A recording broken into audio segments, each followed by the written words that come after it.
This episode of the podcast is brought to you by our friends at Regrow. Hey cannabis operators, got a couple questions for you. Are your SOPs tied directly to your cultivation plans? Can you easily manage your inventory and workforce and vendors from a single system? Can you manage compliance across multiple licenses and states? Do you have performance analytics to help you maximize your 24-month cultivation and manufacturing plans? If this is not the case, Regrow is there to help. They can help you maximize your yields and consistency. Think of Regrow as the single pane of glass view into your entire supply chain. They're available globally with native localization and foreign language support. So if you're a cannabis company searching for a strategic business partner to help you automate your business, scale effectively, and make the supply chain work for you, you can find Regrow at regrow.io. That's regrow.io. Regrow, the premier cloud-based cannabis supply chain management system.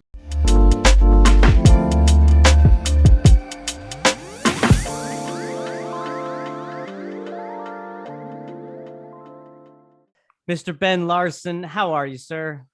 I'm doing good, Kevin. It's good to be here. Thanks so much. Yeah, man. I'm excited to have you. Before we started recording, I was just, giving you compliments on the setup you got there. For those that are just listening and not watching this episode, Ben has, the mic set up. He's got the headphones. I mean, you've done this before, I think. Some might say that I've been moonlighting as a podcast host, but my full-time job, I promise, is being the CEO of Vertosa. But yeah, it's fun. I'm a geek at heart, so I like all the technology that goes into recording a good podcast. Yeah, no, totally. I see that. We're definitely going to get into your role as the CEO at Vertosa. But before we do, I know that you mentioned again before we started recording that you do podcasting for who again? Marijuana Today. So covering the industry news on a semi-weekly basis. I share that role with Heather Sullivan, Brian Adams, and the like, and just trying to stay current on industry news. It's nice because as a CEO, you can get really sucked into the business and become a little myopic, but pulling myself out of that and thinking about the big picture on a pretty consistent basis. I find it's actually good for business to get distracted occasionally. Totally. Yeah. So for those watching or listening, Marijuana Today sounds like really good source for up-to-date information.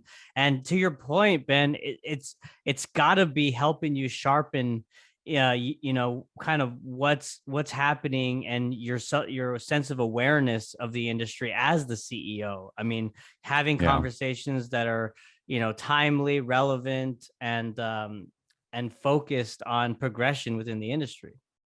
Yeah, I mean, the beauty of it is that I get to speak with people smarter than me that are much more steeped into the movement and advocacy. Someone I've looked up to in the recording space, the other host that I didn't mention actually is Chris Crane, and he's just so knowledgeable. He's now former president of Forefront Ventures, but he's been there since the very beginning, kind of in the movement, then moving over as an entrepreneur and kind of understanding both sides of the industry. So it's a way for me to just check my own kind of observations and assumptions and get the input from people in different parts of the country going through this experience of building an industry. Yeah, I mean, that's what's unique about it right now, isn't it? I mean, it seems like it's a small kind of, smaller group that's really focused on the growth and progression of the legal cannabis industry. And I would imagine, when did you start in the cannabis? Like what year? So I made the jump in 2015, and that was when I launched the Gateway Incubator based here in Oakland. And we were just kind of helping build the next breed of companies in the space, giving them some real professional polish. But at the same time, not a part of that business model was trying to change the culture of the cannabis industry and make more of a culture of knowledge sharing and mentorship, kind of that rising tide mentality that it really takes to change this industry. And the advocacy movement really understood that, but that didn't always translate over to the business side. And, we heard these stories in the early days in the California market of competitors like calling the cops on each other and causing, their competitors to get raided. And we're like, that has to stop, right? Like if we're Yeah, that's gonna, some dirty shit. Yeah. yeah. So, it's been a blessing, truly for me. I never imagined myself in the cannabis industry. So to kind of just jump in, both feet first, and go on this journey, and now to be on the operating side, running a company in the space. um yeah, it's kind of wild to see how quickly it develops, but to also feel like how arduously slow it can feel at times. But it's just that dichotomy that we live. Yeah, but it goes back to that community, right? And it sounds Mm-hmm. like it's gotten better over time. I mean, obviously we've come a long way from calling the cops on your competitors and whatnot, right? I mean, like it seems like more and more industry operators are banding together because, they're all after the same goal. Yeah, it's gotten better in a lot of ways, and there are a lot of collective movements that happen. The nice thing is we've been pretty heavily involved in kind of the emergence of the infused beverage category, and something that we recognized in the very beginning is that all the brands, like, yeah, you're kind of competing against each other, but y'all need each other to survive. And so out of that was birthed the Cannabis Beverage Association, and eventually ATACH's Cannabis Beverage Council. And you have all these different operators working together to be, make sure that you get the right rules put in place at a regulatory level, and that that we are actually considered an actual category. And so that's that kind of co-opetition, as they like to say in the valley, is kind of proliferating all over the industry. And it has progressed for the better in that fashion, but because of the challenge with regulations, especially at the federal level, we see new problems emerging, and issues that we're trying to now solve as an industry. Yeah. It's interesting that you say that. I mean, that there's been organizations that have formed like the Cannabis Beverage Association, Mm-hmm. and some of the others, because that's just really kind of showing and reinforcing how, this particular sector within the overall industry is really booming, and that is the cannabis infused beverage space, right? So Right. Ben, you're close to it. Let's dive in and talk about, just give us an overview of that current space, and like the challenges, the opportunities, the hyper competitiveness, I would imagine. um Yeah. yeah, lay it out for us. Yeah, so beverages are, separate from cannabis. Beverages is just a really hyper competitive, very exciting market to be involved in. And the reason is as a culture, the entire human race has evolved around beverage. I one of my favorite books, I actually have it sitting here on my desk, is The History of the World in Six Glasses. And it talks about how history can be tracked around the development and emergence of these different types of products. And historically, it's largely been two categories, alcohol and caffeine. But we're starting to realize that there is a big opportunity for cannabis to play a role. And at the end of the day, it's a different functional ingredient that's creating that experience. It's not just a different caffeine beverage or a different alcohol beverage. Is a whole new category. And so, excuse me. And a whole new experience that comes along with it, right? I Yeah. mean, when you think about caffeine, you think about, the traditional kind of, you wake up in the morning, you have your cup of coffee, or you're really really busy and you need to be focused and kind of be alert, so you drink a cup of coffee. And then you have the alcohol, which we all know is more of a social lubricant. You're going out, you're meeting friends. So where does cannabis fit? I mean, like for those that are listening that maybe aren't familiar with that particular culture, like where do you see that fitting in, and what does that setting look like? Yeah, it's a great question. I think it falls right in line with the dynamic that we know cannabis to have. And then what I'm trying to say is that it can actually be applied to a number of different scenarios, right? We apply cannabis for social settings, but also for our own like personal use when we're trying to go to sleep, right? And so beverages can have that same variety of application. But what I would say is that, especially recently, we start seeing opportunities where it can replace alcohol and create a very lively social atmosphere. And there's something really exciting about that, because from a health standpoint, from a I mean, just, loving your neighbor to standpoint, right? It's like you don't see, bar brawls and all that kind of stuff when people are all just getting high together. But we have indeed seen just that, after the Cannabis Drinks Expo was recently in Chicago and San Francisco. And we did an after party of the San Francisco one with, Pabst, who's one of our brand partners. And all we were serving that evening at a public dispensary, like a consumption lounge in downtown San Francisco, was their high seltzer, and everyone was drinking it. Everyone was having a great time catching up because we hadn't seen each other in a long time, right? And all left just super happy, elevated, and no hangover in the morning. And that was awesome. Plus no bar fights, which is always great. Right. And then just a couple weeks later, we were at the Lift & Co conference with our partners at Tima, doing it just a really awesome VIP after party. There was a DJ, lights were low, people could smoke, and there were, I think Grav Labs was displaying one of their cool new gravity bongs, and we were serving beverages. And I kid you not, we went through over 500 beverages in less than 3 hours, and we ran out before the night was over. But it was just proof that, like, you can have a social, fun atmosphere without alcohol, and beverage can hold weight right alongside the smoking form factor. So it's just really shedding light on, like, the opportunity for beverage. On the flip side, there are many evenings where I just drink one by myself just to relax and take the edge off the day. And the side benefit is that my body is well prepared to just go to sleep later. And right. I, as someone that's really hard driving and sometimes I have a hard time switching the brain off, like, it's been game changer for me. And it's all largely happened by accident. I wasn't a huge consumer before I got into the industry. And so these kind of novel form factors that just make them a little bit more approachable, make it acceptable for me to, like, consume, like, around my young kids and, around family. Like, it's been really great. And I think we've actually reaped the benefits from that during the pandemic, where everyone's been stuck at home, with their families. And so, maybe looking for alternative consumption methods compared to, like, smoking or vaping. Right. No, absolutely. Yeah.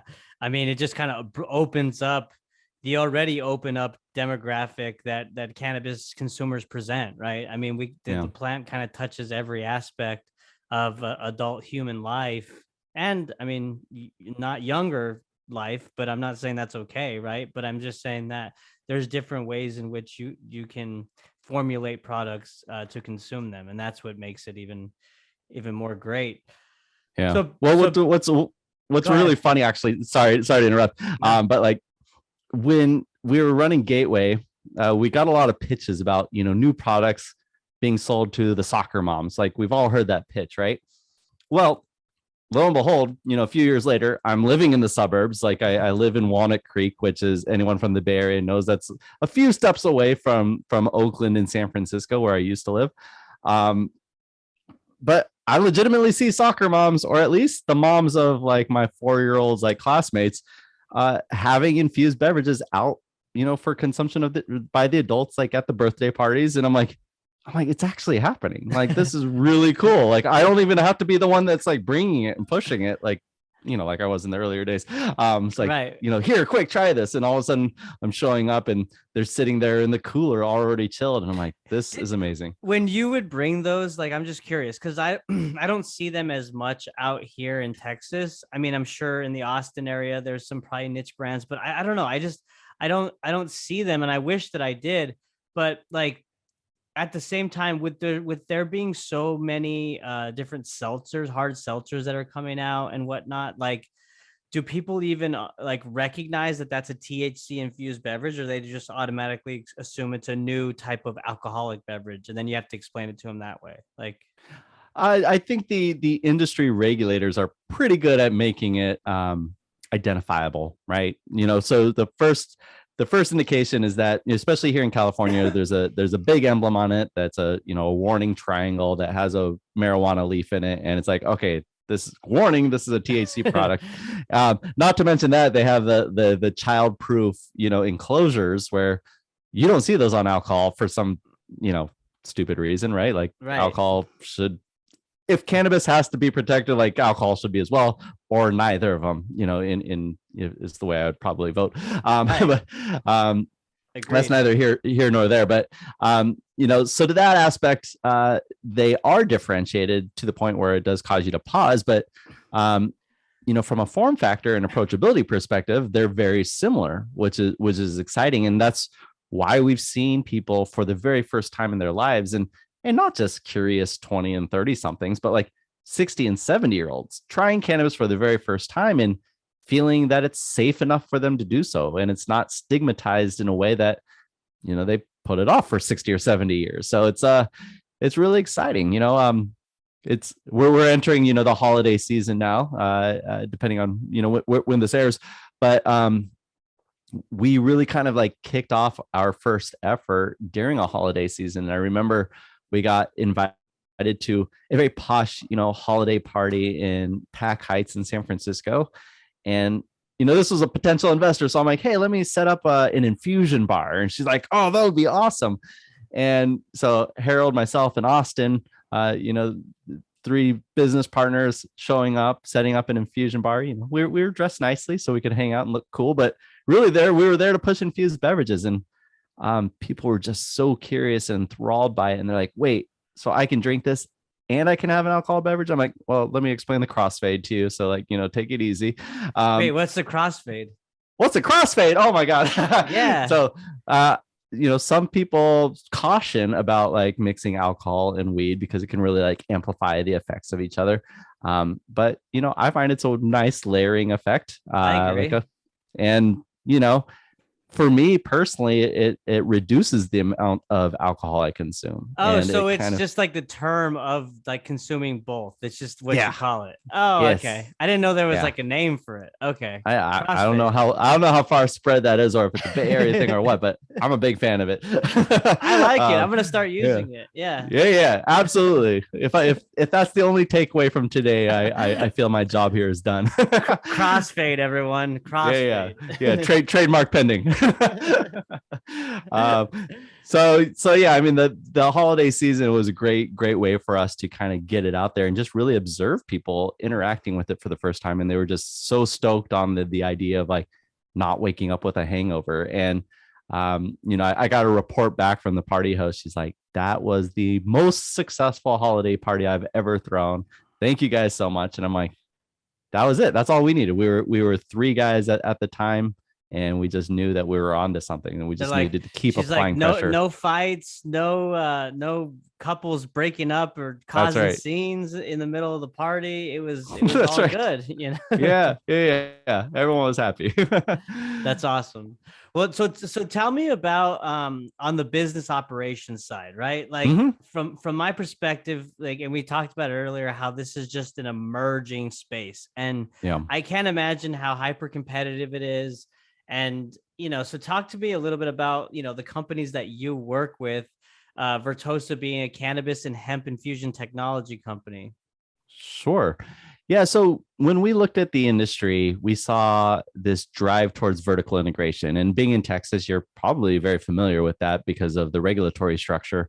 But in California, it was being done out of a necessity to understand and trust the supply chain that you're using and depending on to deliver your products to market. And so when we evaluated the market, it's like, that needs to stop. That's not how mainstream supply chains are created. And frankly, that's not how brands are launched. People rely on supply chain partners to bring products to market, to accelerate the pace to market. And so we looked at the supply chain. There were plenty of growers, plenty of extractors, but there wasn't great infusion technology. We launched 3.5 years ago. There was some in the space, but we just saw a lot of room for improvement and a lot of actually space for us to do research and put information out there and really put proof in the pudding, so to speak. And when you say that the infusion challenge, just again, for those that may or maybe not familiar, you mean, the challenge at the time of mixing these minor cannabinoids into the liquid beverage and ensuring that each drink was homogenized so that you're getting the same amount in That's right. each drink. Is that right? Yeah. So, essentially, you're talking about taking oil and water and mashing them together and expecting them to stabilize, right? And so we have a super hydrophobic oil that we're extracting from the plant. It's very viscous, and we are basically breaking that down into billions of tiny little droplets, encapsulating them and stabilizing them in a aqueous system, right? And so there's two benefits to that. A, it creates a product that is very familiar and enjoyable and predictable and all those kind of things. But B, it's an elevated experience. It creates a more rapid onset. You get to feel each cannabinoid like that much more. So you can create, 2.5, 3 milligram products and really have an experience with it. Which, if 5 years ago, if you said I was going to have a gummy and it was going to have like 2.5 milligrams in it, I'd be like, oh man, there's like a 90% chance I'm not going to feel anything. Right. And then maybe I'll get one and I'll have like a crazy experience off of it because it's all loaded into one gummy. And so, from a manufacturing standpoint, we've solved a lot of problems in the fact that, it's a lot easier to homogenize and create that stability in the manufacturing process. But the experience is also more better. So yeah. I'm curious because I have had multiple guests on in the cannabis infused beverage space, and I've actually had Austin Stevenson on, who's a really great guy. Oh, amazing. Yeah. So this is the second time that Vertosa is making an appearance, which I'm very happy. It's great. And so my question is, like, what would you say the percentage breakdown is of, because I keep hearing this theme that emulsifying and ensuring that that these cannabinoids are mixing properly, like we've just talked about. What would you say the percentage breakdown is of companies that are doing that correctly, as opposed to companies that just don't have the technology or process in place to achieve emulsification? The answer to that question has shifted dramatically over the last 2 years, 3 years, right? When we first were coming in the space, I would say like, maybe 10% would be like aggressive, right? But now at this point in time, it's almost become table stakes, right? People can tell the difference, and the regulations demand it. In the regulated cannabis space, I will say, because in cannabis, we have rules like you have to be within 10% of the potency labeled on the can, right? You have to prove in certain markets long-term shelf stability, like we do in Canada. In the more unregulated hemp space, it's different, right? We've seen articles where products have maybe had 30% the potency they listed, or even 0%. And that's a problem that we actually realized very early on, and we set out to solve all those problems. And so we've put a lot of information out there about how to achieve stability and kind of basically try to set the standard, raise the standard for the category. And, when you're doing that, word gets out pretty quickly. And so, we serve 85 to 100 brands on a recurring basis at the moment. Not all beverage, but a good portion of them in many different markets. And we're starting to see great companies come onto the market that, frankly, don't leverage us. Levia was one that started in Massachusetts and quickly sold to AYR Wellness. And that was just a great indicator that across the board, whether people are using us or not, like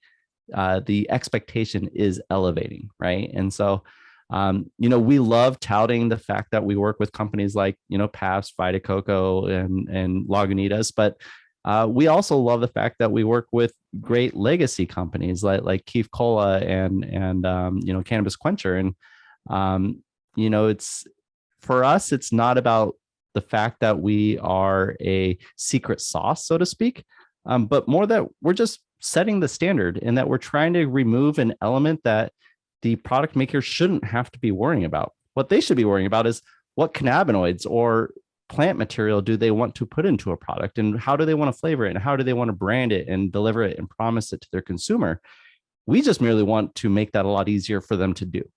And so that's kind of how we thought about the business. That's why we've had a very agnostic approach to the market, where we can work with every brand and every partner, and we like to know every extractor so that we have all the materials to play with and work with.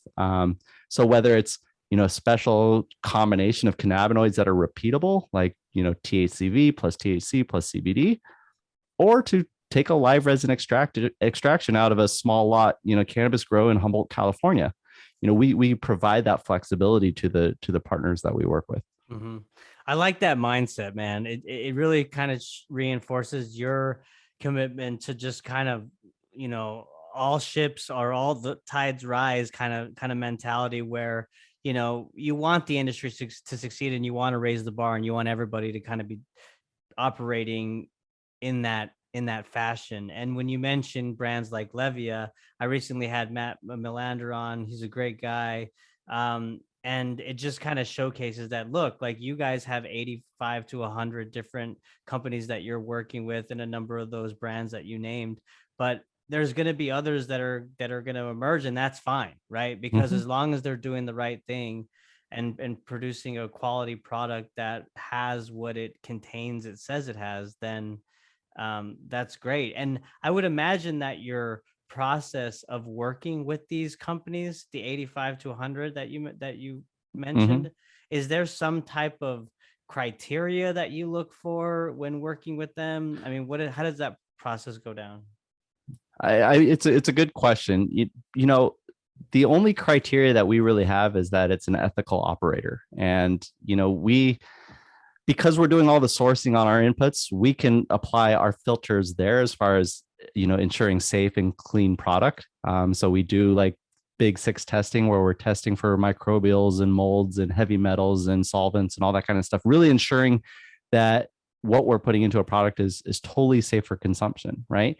On a customer standpoint, yeah, we work everywhere from early stage 1-person startups to very large brands. And what we've tried to do, that's where my passion lies. I love helping create, right? Like that's why I had a startup incubator before this. I was in tech startups before that. Like, I just love creating things. And so we will never shut out, a small player, no matter where we operate. And that's just kind of the ethos in which we live. And so, yeah, I mean, that's it. I just like, I like to know that the people that we're working with are going to be selling an ethical and legal product. So I guess there are some lines drawn there right now in the current market where you have this gray area of like hemp derived, but chemically synthesized minor cannabinoids. We try to stay clear of a lot of that, just to not confuse the market, not undercut, the expensive regulated market. And I think that's just it's a moment in time. That's a challenge and one of those nuances that will pass as regulation continues. Mm-hmm. You mentioned earlier, I thought it was interesting, the combinations of the different minor cannabinoids that you're putting in some of these infused beverages, THCV, CBD. I mean, I think I heard you say those. Tell me what some beverages that you're working on now that really are interesting or fascinating to you in terms of combining these different cannabinoids and their effects on the human body. Yeah, it's I love the fact that we're on this like crazy journey roller coaster that is the cannabis industry, and that kind of metaphor applies to all aspects, no matter how big or small that you're focusing on. And so how it applies to the beverage category is the fact that not long ago, people were being like, oh, we just want clear and flavorless THC. We want to make a seltzer because hard seltzers are all the rage. Like, okay, that's great, but that's going to create a very homogenous product set. And I think they have their place, and some seltzers taste really great, not to hate on them. But what people quickly started realizing is oh, wait, you could do live resins, or we can do like a full spectrum extraction. It's like, yeah, we can do that. It's not going to be flavorless, but I see that as a good thing. Let's like bring it back to the plant. Let's use, all the compounds, or as many of the compounds as possible that the plant gives us in its natural form. And let's put that in a beverage format. And, we're in this beautiful time where like botanical formulations are already kind of a trend. Like in alcohol, we see, I seen, Absolute, vodka have like a botanical like flavor profile, where it's like, okay, if that's the trend, let's lean into it. Let's build a pleasant flavor profile or with cannabis as the central ingredient. And I love products like that. We worked on with our partners at Bev Zero, created a product called Malice, which is a de-alcoholized hard apple cider, and paired it with now I'm not the strain expert, so this might be a manufacturer name, but it was called the Granny Smith OG. And that strain, whatever it was, paired with this apple cider, was just this great adult beverage. Like, it had the sweetness of the cider, but the complexity of the plant. And I swear to God, the experience was better. Like, it felt faster, It felt more complex. So I really like the direction that's going, and I think it's going to become a lot more popular, especially as we start to see gummies and other edibles, which we also work with, having these kind of live resin tags as kind of like marketing, labels on them. Mm-hmm. Well, in addition to product innovation, which obviously Vertosa is hyper focused on, what are other plans for the company as the new year approaches? I mean, any thoughts of going public? I mean, what are y'all focused on? Yeah, good question. I'll say the last part of that for later. As far as next year, what we're focusing on again is just doing more of what we're currently doing, and I kind of break that into, I guess, 3-ish categories, right? So one is product innovation. Like, we don't think that fast acting should be a subcategory. We think that should be the descriptor of all edibles that are consumed. No one wants a slow acting experience. And so, like, how do we make all infused products fast acting? And so that's us focusing on the ingredients and making them tailor made for different applications, like fast acting chocolate or fast acting gummies. And, are starting to see a lot of traction on the gummy side in particular. So that's exciting from a product standpoint. We also have this kind of geographic platform that we've created, right? We are very active in Canada and growing in Massachusetts, Maine, Texas, Colorado, and now looking at the Pacific Northwest and Nevada. So it's, as we grow that platform, what we're essentially doing is we're kind of what I think might be the first like services-based B2B MSO, right? Where we are doing the hard work to tackle those regulations and create the exact same ingredients across markets so that brands can grow on top of us and not have to worry about doing that. They can ship all their inactive, packaging and inactive ingredients to those markets, work with co-packers locally and ensure that they have the same reliable ingredients, right? And so all of a sudden you have the ability to grow brands faster across markets and really leverage efficiency in your marketing and brand building, which we know has been a challenge in the cannabis space, right? Like, growing a brand across markets, like, very challenging. But as things open up, safe banking on the horizon, maybe that opens up more marketing channels and you start to get more for your dollar, eventually driving down the price of product, eventually making it more digestible, so to speak, by the consumer. Right. And so, that's a big part of it. And then, just continuing to find ways to add value and serve our customers. We have no intentions of launching our own products. But we would like to make sure that we make it easier for our clients to deliver products to market, and again, deliver those same products across those different regions. And so that's kind of the focus for next year. Won't be going public anytime soon that I know of, but we might do another fundraiser or two. But yeah, that's just, I come out of the private startup world, and that's just how I know to grow companies. I don't like the idea of having to release press releases every month or two to just pump the stock. Like, that's not the game I'm into. Quick sidebar. I remember my very first day in the industry officially. And I was speaking at New West Summit. It was the first New West Summit in San Francisco. Shout out to Jim McAlpine for hosting that event. It was a great event. Shout out to Jim. Yeah, we were announcing Gateway, and I step off stage and this guy approaches me, and I'm like, "What do you do?" And he's like, "Oh, well, I help take startups public." And I'm like, "That's not a thing. Like, early stage startups shouldn't go public." Seed, multiple rounds of funding, right? Yeah. And then I get it. I was, I acknowledge I was speaking from a privileged position because all I knew was like Silicon Valley tech, and that was very much was the thing. But I also knew that you have to do irrational things as a young company to define the market. Otherwise, you're just building a small business, right? Right, And right. so, building Vertosa was incredibly irrational. Like we spent probably way more money than our investors wanted us to spend in the early days without showing much revenue. But we had to do that to do the hard work to get to where we are now. And now we have a really nice business, I'm approaching every investor meeting lately, just like in a very positive, excited, mood. So it's kind of a very nice place to be right now. Totally. And speaking of the business, I mean, I would be remiss because you mentioned you do have footprint in the Texas market, which Mm-hmm. is a limited medical program, the Compassionate Care Act.